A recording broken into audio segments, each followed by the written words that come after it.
Welcome to another video, and again welcome to another subscriber. Pete, Hi. introduce yourself, name, where you're from, anything you want to tell us about yourself. I'm Pete. I'm from Germany, and I'm on a 4-week trip to Southeast Asia. I've originally planned to visit Thailand and for a few days Cambodia too. And 2 days after I arrived in Cambodia, I decided I must stay longer than just a few days. So I changed my flight because it's such a wonderful country with such wonderful people that I really wanted to stay longer. And two of these wonderful people you can see here. Thank you. Glenn and Sophony, they are really nice. We did pay you for that, didn't we, Pete? So to give you a little bit of a background here, Pete, it's not Peter, it's Pete. You arrived 2 weeks ago now? 2 weeks ago? Yes, a little bit more than 2 weeks in Asia, Yeah. and now it's 11 days here in Cambodia. 11 days here in Cambodia. Yeah, and you, as I said, you're a subscriber to our channel, and you contacted me a little while ago and said you were going to be here, Yeah. and that you wanted to meet us and assist you, helping you out a little bit here. Which is fantastic, and we're happy to do that for anybody. We've done it for heaps of people before. I'm sure some of you viewers that have been across here and met us will know that. And your main reason, Pete, so we met you the day after you arrived, and then what did you do after that day? What was your next plan after you met us and we had a coffee and we showed you a tiny little bit of around here, and then the next day you went back to your hotel, and what did you do after that? So for your next 10 days, let's say, or 9 days. Well, of course, first I looked at the city. I was walking around. I'm also one of these guys that tries to do 10,000 steps a day, which is easy here in Phnom Penh. Yeah. Easy when the streets are crowded and the traffic's not moving in the heart of the city. It's probably faster walking than it is. Absolutely, yeah. Very good. Yeah, keep going. So you went for a wander around. Yeah, I was enjoying the city, enjoying the how do you say that, the bustle and the hustle and bustle. Yes.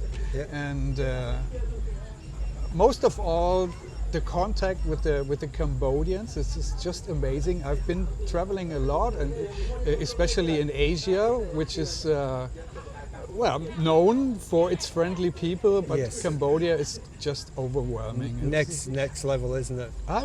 Yeah. I really cannot describe it. Yeah. Let me tell you a short story. I wanted to.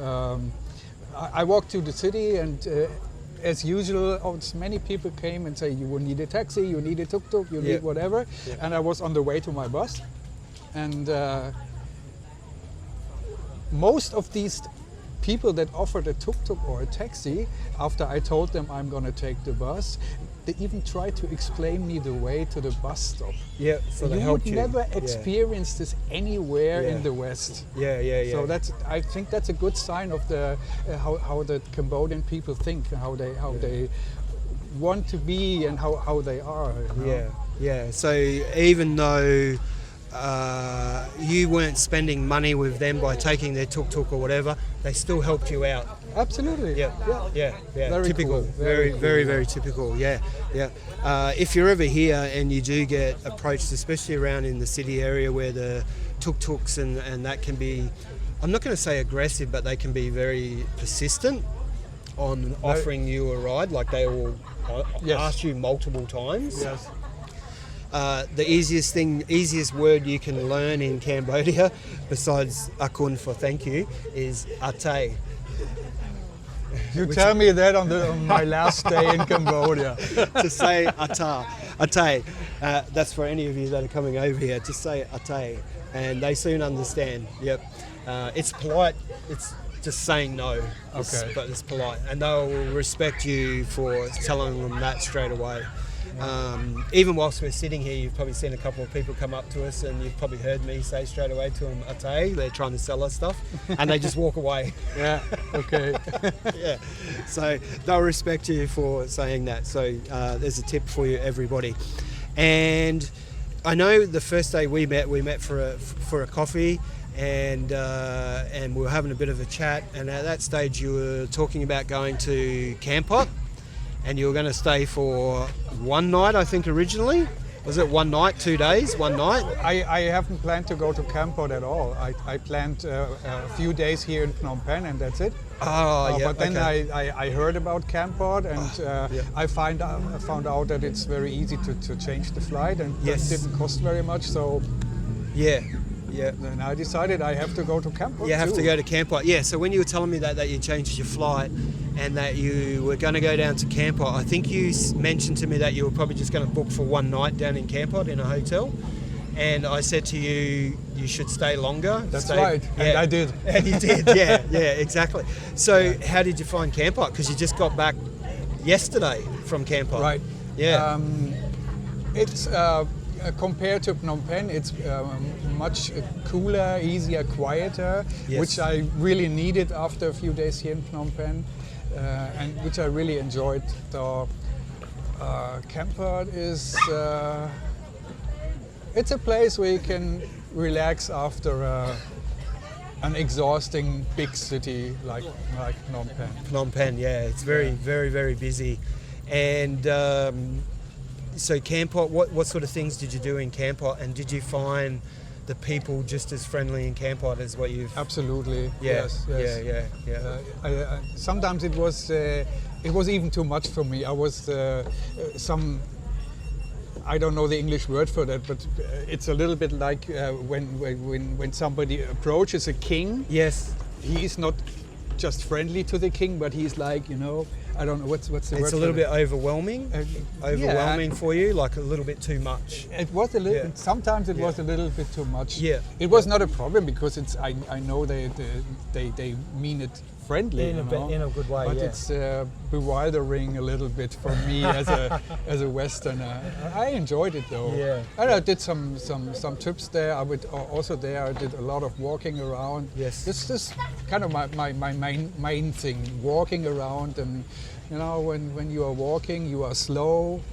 You Yes. can see a lot. You can talk to people a lot. It's much easier or much more rewarding Yes. than hop on the tuk-tuk and just drive around. Just drive around.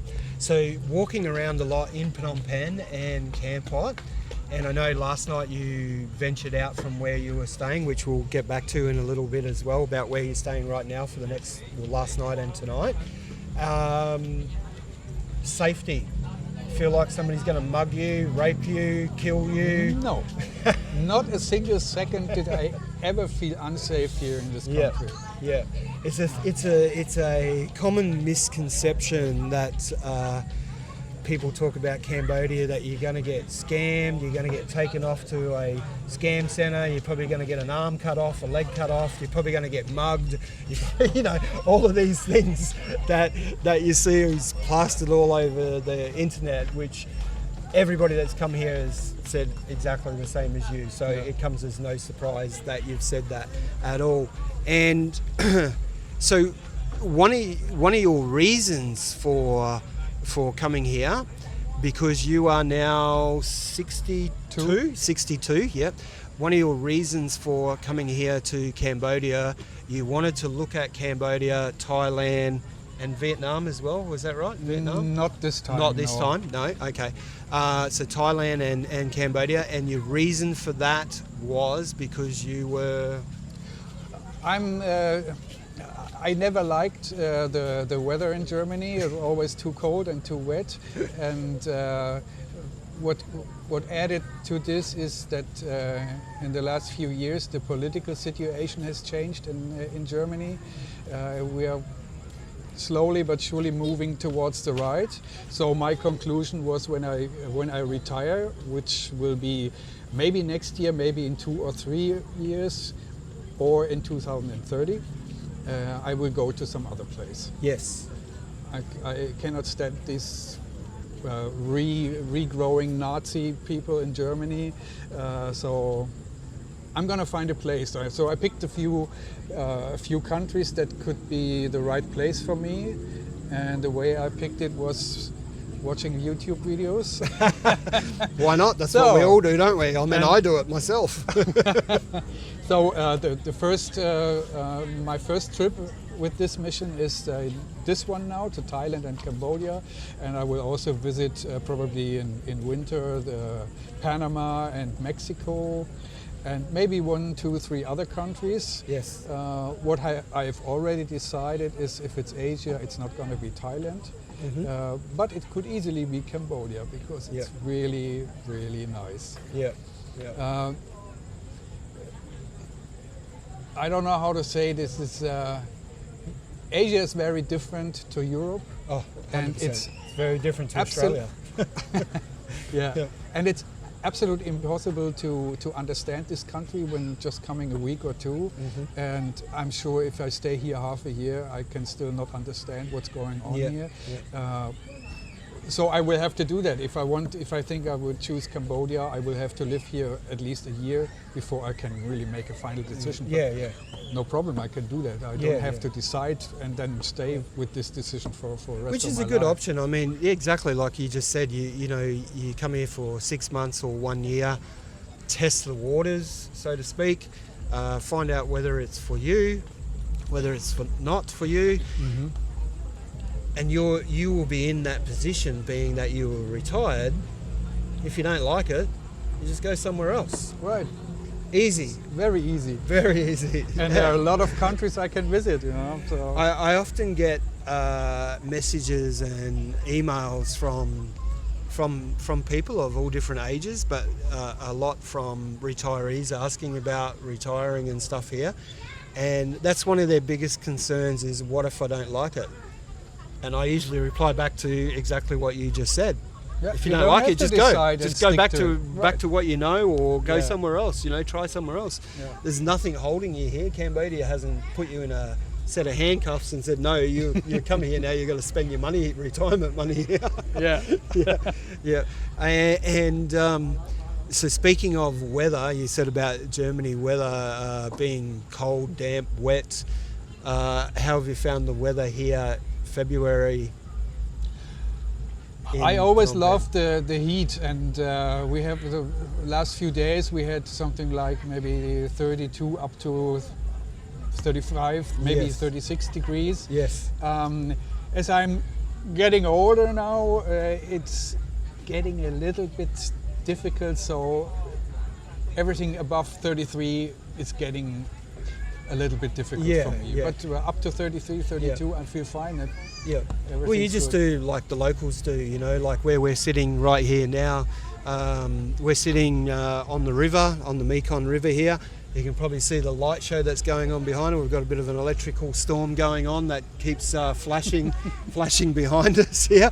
Potentially might get absolutely drenched here soon if it has rained a few nights in a row the last few nights. Not for very long, just a few like 20 minutes or so. I know, so we'll have to keep an eye on that, Pete. We might get very wet here soon. We'll see how we go. We have to take care about the camera. We'll have to make sure the camera gears are out. Don't worry about us. Just make sure the camera gear is all good. And how have you found buying food or booking hotels or any of that type of stuff, where a lot of people say, or a lot of people that haven't experienced it, have concerns about being able to speak English to people and stuff like that, and tell them, I mean, your English, even though it's not your first language, it's still pretty good. It's still exceptionally good. Thank you. But how have you found it talking to Cambodian people and ordering whatever you need, whether it be food, a hotel, a bus, or whatever? Well, most of the times it's it works out. A lot of Cambodians speak really good English, and those that don't speak so good, you can use your hands to speak. You can work with them. Yeah. How did you find down in, speaking of English language, how have you found any differences between Phnom Penh and Kampot, because I'm going to throw somebody under the bus here. There's one particular guy that's staying here in Phnom Penh that has a fairly big YouTube channel, and he stayed in Kampot and Korong and I think Siem Reap, and he's currently here in Phnom Penh. And he said that one of the things that he hates is nobody talks English here, and he said that Kampot was a very, very boring place and that nobody spoke English there, and he has the same issue here in Phnom Penh. Did you find any differences between Phnom Penh and Kampot when it comes to speaking English? There are less people in Kampot that speak English. Less, yep. But well, that's only, I it's guess, not natural. It's not a problem. It's not a problem. No, exactly. No, not at all. And I've brought this up before. You know, if you're worried about it, don't worry about it. It's not an issue. The Cambodian people will work with you when you want something. It's not like they'll screw their nose up and walk away like some other countries do. They don't want to know you, and I have experienced that in other countries. Even tonight, where we are sitting right now, we ordered dinner before. The lady, like, she spoke perfect English when she ordered. Just so you know where we are, we're sitting at a place called Digby's, which is relatively new here. It's actually a Western food place, and we had burgers and fries. Very good. Yes, very good. Yeah. It was. What did you think, Sopni, of your burger that you bought here?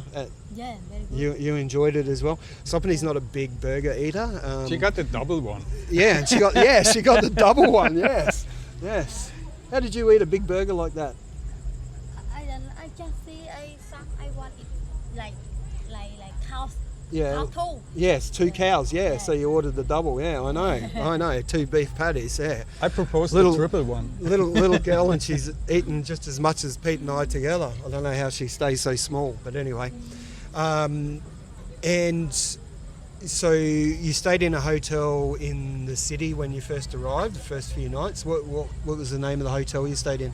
It's called Samaya Boutique and Cuisine. Oh yes, I know that place. Yeah. How did you find that one? Great. Yeah. Really nice. Really nice. Yeah. It's in the middle of the city, and it's still very quiet. Yes. People there are, like all the Cambodians, friendly, helpful. Yes. The food is good, and the rooms are nice. They even have a pool with a lot of shade. You can lie down under a few palm trees, and Beautiful. it's great. It's really great. It was not so expensive. It was really okay. Yeah.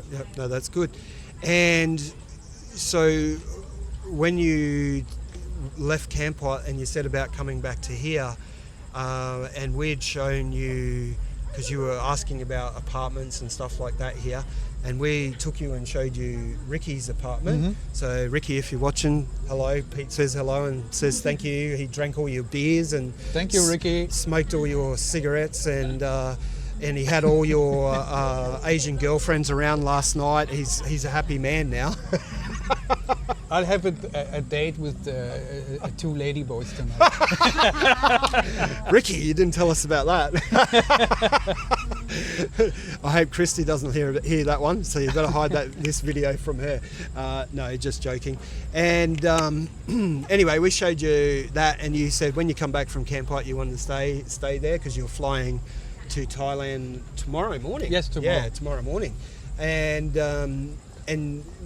we met up this afternoon for another coffee, and you jumped on the motorbike with Sopani, and she took you around Peng Hort for a little look. Mhm. So Amazing. tell me now, because if any of you subscribers have watched, or if you're not a subscriber, you should be, and you've watched some of my previous videos back 6, 7, 8 months ago, where I did a cost of living, and I've shown a couple of videos around my area, and I got told in no uncertain terms by a number of people that we live in a shit area. I think there's a video actually called We Live in Shitsville up, so go and watch it. Tell me, after going on the motorbike with Sopani this afternoon for an hour or hour and a half, whatever it was, and a look around, what do you think about where we live in Phnom Penh?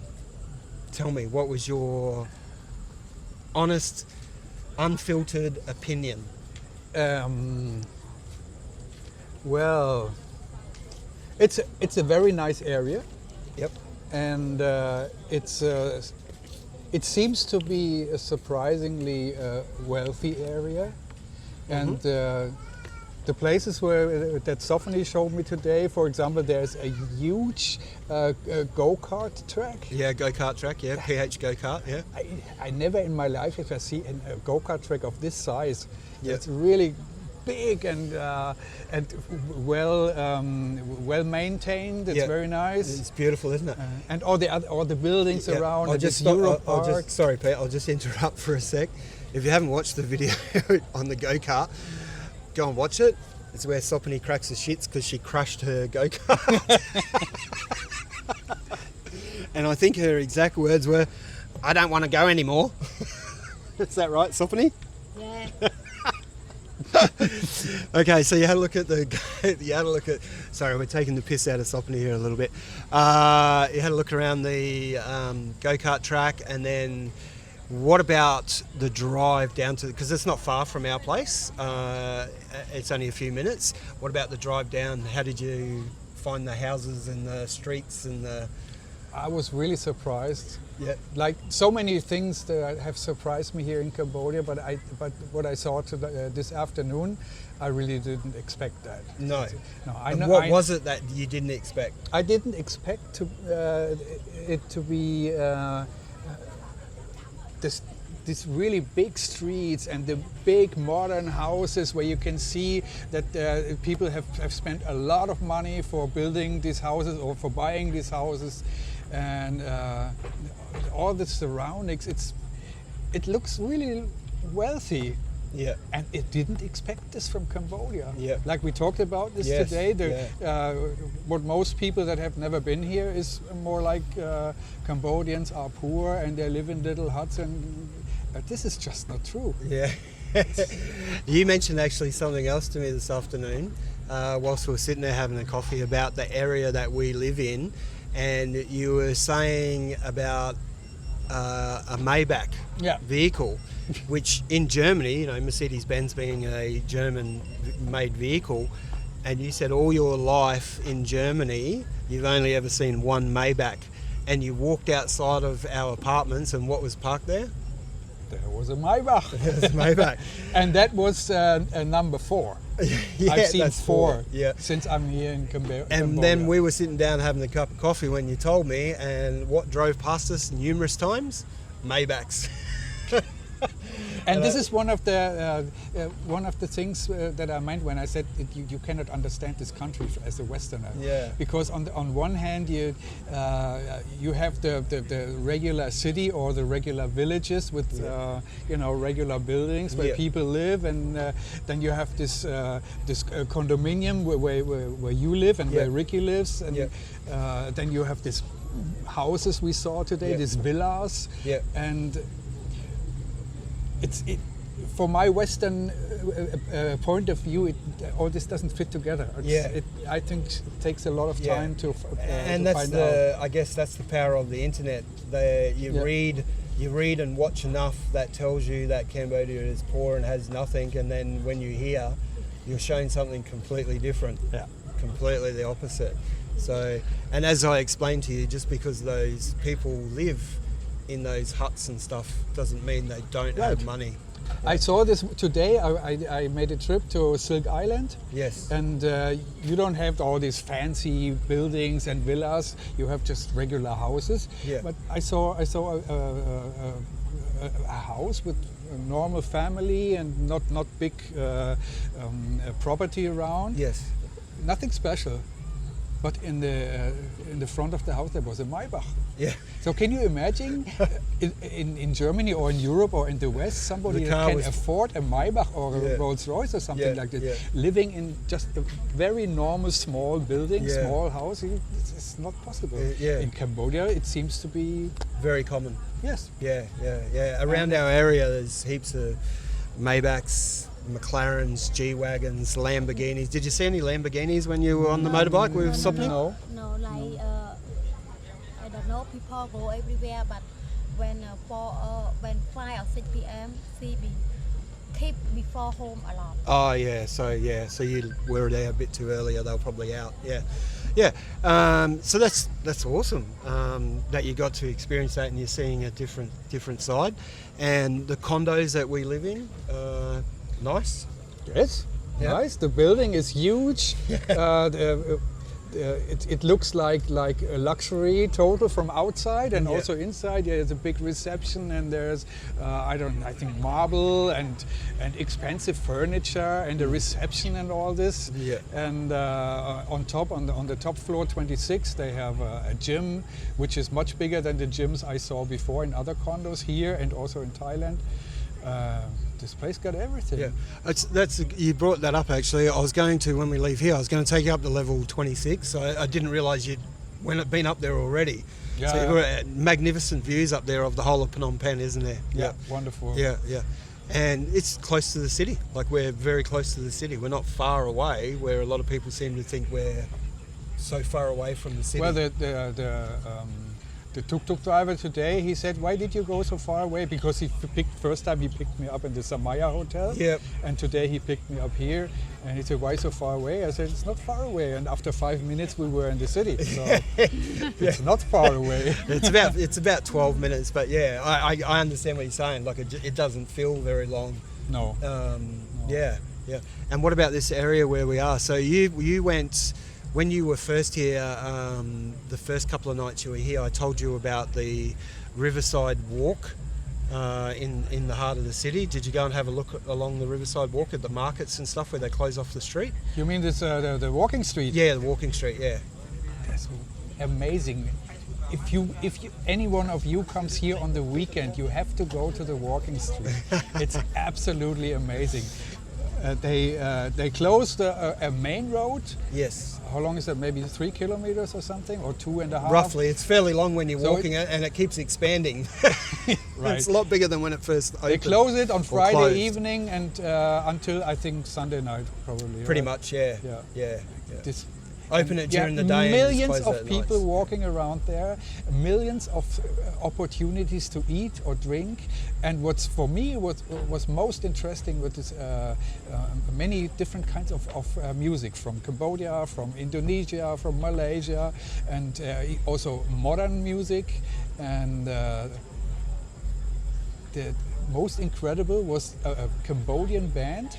They Yes. were playing, and with two women and a man singing. And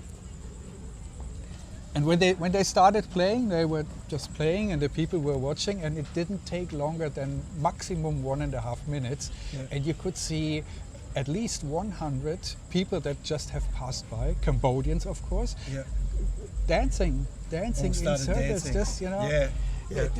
a very strange kind of dance, with the hands, Yes. they're doing Apsara. I don't know how do you call this, but It's called Apsara dancing, yeah. and obviously every Cambodian knows how to dance this, and it was I couldn't keep on walking. Sopani, you dance And with your hands? Came again the next day.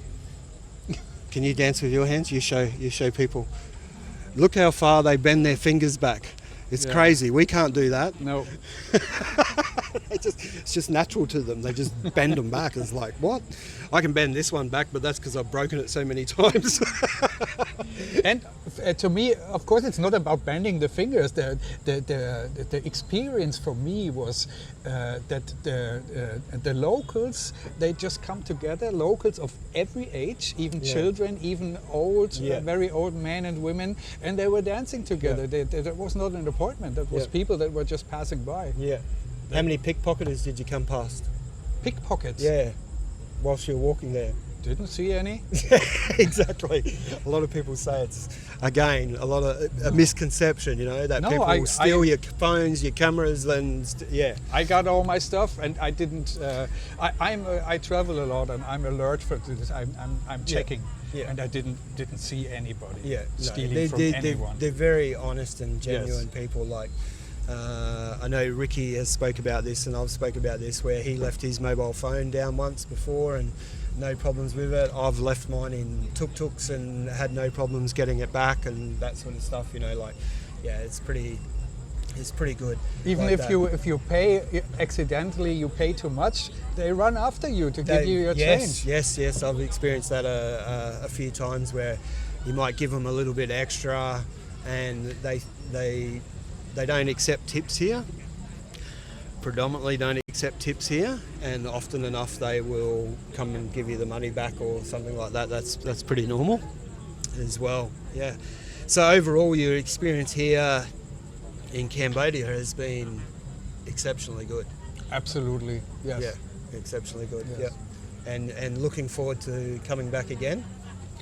Well, yes, of course. I don't know. Maybe the coming winter. I have planned to go to America We don't have winter. We don't have winter here. Just so you know. But in the calendar, it's winter. I know.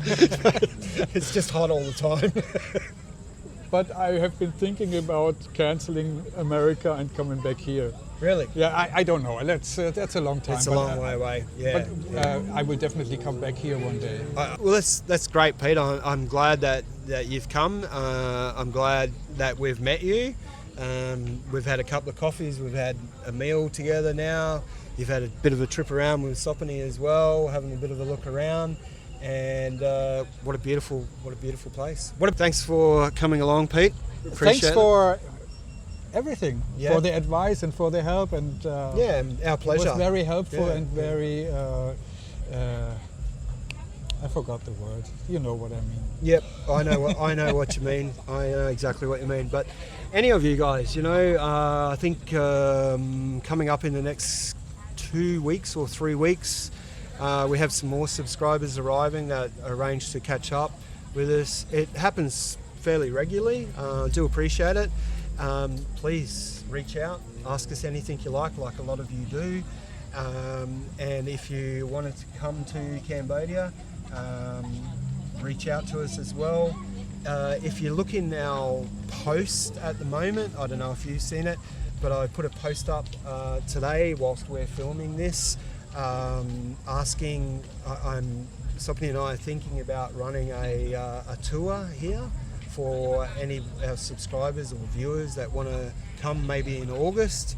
And I'll take a week off work, and Sopani will as well, and we'll take you around and show you Cambodia, and show you Cambodia that you probably won't see on tour buses or tour groups. So we'll go and show you some things, and then we'll show you some different things that are not on the normal tourist route. So if you're interested, let us know.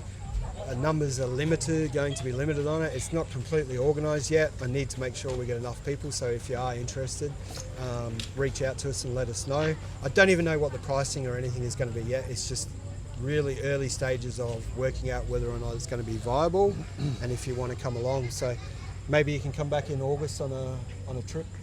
Nope. No, not August. Not before November. Oh, November is winter. Yes. Okay. Oh, because you would have White Christmas in Germany, snowing and stuff like that.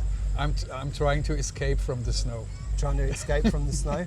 See, in Australia, Christmas time, it's summer, and it's quite interesting seeing all the other countries having a White Christmas, and we're on the beach in sunglasses and sunscreen. So, Yeah.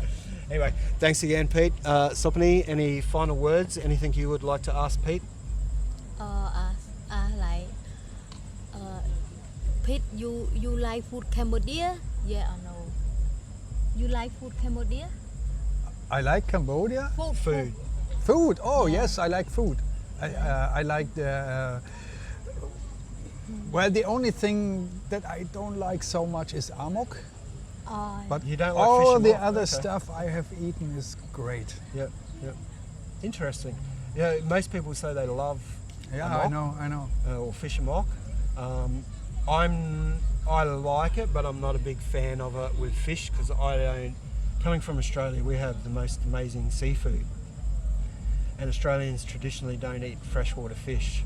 Mhm. So, and the fish and wok are generally made from fish out of the rivers. So I get turned off by it straight away. I have eaten it, and I liked it, but I always have this thing in the back of my head. This fish came from a river, and I don't like river fish. It's a mental issue I've got going on, I think. I like the taste, but the consistency, I just don't like the consistency. It's a little bit like, Grainy? yeah. Yeah. Some of them are. They're not very smooth. I've seen ones that I've looked at and gone, that looks a little bit grainy, like too much curry powder or something. I don't know what it is. Something that they put in it just doesn't look right. It takes them a long time to make that. It's a very long process. It's not just come home from work and 20 minutes later you think, okay, I'll That's have a fish Western thing. Yeah, well, that's true too. Yeah, we're well known for that. Just slap something on the dinner and it's ready in 20 minutes. But fish and mock takes many hours to make, doesn't it? Yeah, many hours. How many hours does fish and mock take to cook? To cook, I think 30 minutes. Yeah, but to make it all is very long. Long, yeah. Yeah, it's very labour intensive. A lot of ingredients. Yeah. Anyway, see you later. Thanks for watching. Bye bye.